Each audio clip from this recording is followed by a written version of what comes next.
Happy Thanksgiving Monday, Canada.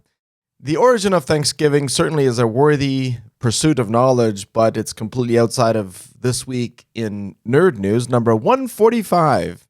But I am thankful that we live both in a place and time where our passionate pursuit of short and long-term value has a real application.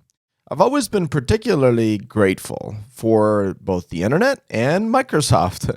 Both have origins where the notion of security was not even an afterthought for a while. So now we live with the consequences of that, giving an entire industry a reason to think with protection in mind across a variety of domains, not just cybersecurity. And to that point, there's more news of 0 days that Microsoft had to address this week. What Microsoft won't say is how widely this 0 day was already in use, but the good news is that for clients that applied Zero Trust connectivity, they've been in a safer environment all along. But it is time to patch once again, as usual. And we have a number of government agencies that have illegally used smartphone location data, and we've often rested in the fact that law enforcement must use proper channels to obtain private data. But when commercial offerings allow them to be more efficient and skip the red tape, it's easy to see how tempting it must be for them. But it is good to see that ICE is not granting the necessary approvals for these practices that actually skirt the Fourth Amendment. There's an EXIM vulnerability analysis.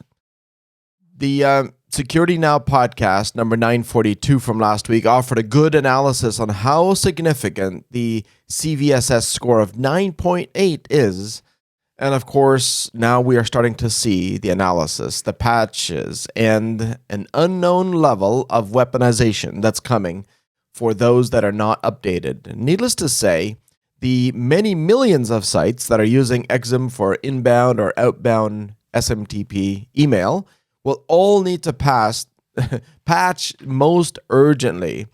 And in many cases, the EXIM software is bundled by third-party vendors, and end users, clients, are completely unaware in many cases that they're running a vulnerable version of EXIM. And Rapid7 says that there is a new Atlassian 0 day that's trivially exploitable.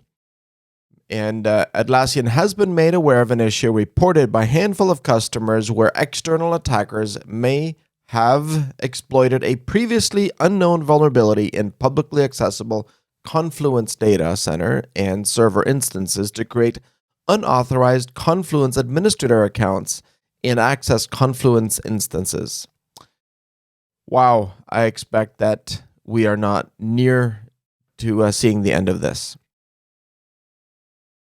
And we now are seeing that there is a phishing scheme that's targeting senior executives using evil proxy. So this is just another reminder that Zero Trust connectivity is the best anti-phishing defense, but when it comes to authentication theft, only a hardware key is completely unphishable.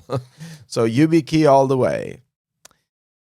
And did you know Permission Slip is an app for iOS and Android that allows you to authenticate and then take back control of your online data. And it's vetted by experts that don't have a horse in this data race.